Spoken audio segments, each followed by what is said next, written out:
చాలా రోజుల క్రితం నార్మన్ కజిన్స్ అనే అతనికి ఒక జబ్బు వచ్చింది. ఈ జబ్బు వచ్చిన వారిలో 500 మందిలో ఒకరికి కూడా జీవించి ఉండే అవకాశం లేదు. అంత తీవ్రమైన జబ్బు అది.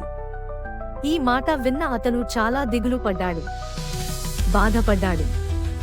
ఒక్కసారిగా కోపం వచ్చింది. తను జీవితంలో ఎంతో మందికి సాయం చేశాడు, ఎంతో మందికి ఆదర్శవంతంగా నిలిచాడు. భగవంతుడు తనకెందుకింత శిక్ష వేశాడో అర్థం కాలేదు. ఈ దిగులుతో మళ్లీ మంచం పట్టాడు. ఇప్పుడు డాక్టర్ ఇతన్ని పరీక్షించి, సార్, మీకు వచ్చిన వ్యాధి వలన మీరు దిగులు పడితే మరింత తీవ్రమవుతుంది, దిగులు పడడం మానేయండి అని చెబుతాడు. కాని నార్మన్ కు ఎలా బయటపడాలో అర్థం కాదు. ఆ రోజంతా నిద్ర పట్టలేదు. కానీ ప్రొద్దున్నే న్యూస్ పేపర్లో వచ్చిన చిన్న ఆర్టికల్ చాలా నవ్వు తెప్పిస్తుంది. పడి పడి నవ్వుతాడు. ఆ తర్వాత అతనికి అర్థం అవుతుంది, నవ్వడం వలన తనలో తేలికదనం వచ్చిందని. ఇక్కడ నార్మన్ కు ఒక విషయం అర్థమవుతుంది.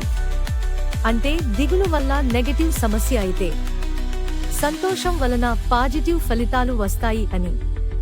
ఇక ఆ రోజు నుండి అన్ని రకాల హాస్య సినిమాల రీళ్లు అద్దెకు తెచ్చుకుని చూడడం ప్రారంభించాడు.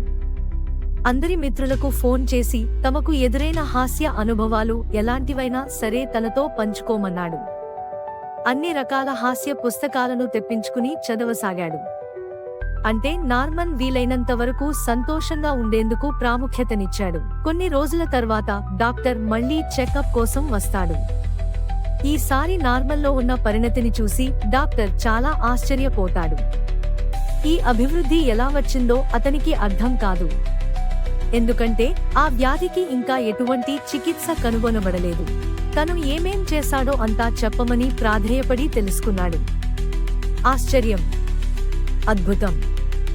ఇలాంటి పరిస్థితుల తర్వాత నార్మన్ కజిన్ దాదాపు 30 సంవత్సరాలు బ్రతుకుతాడు.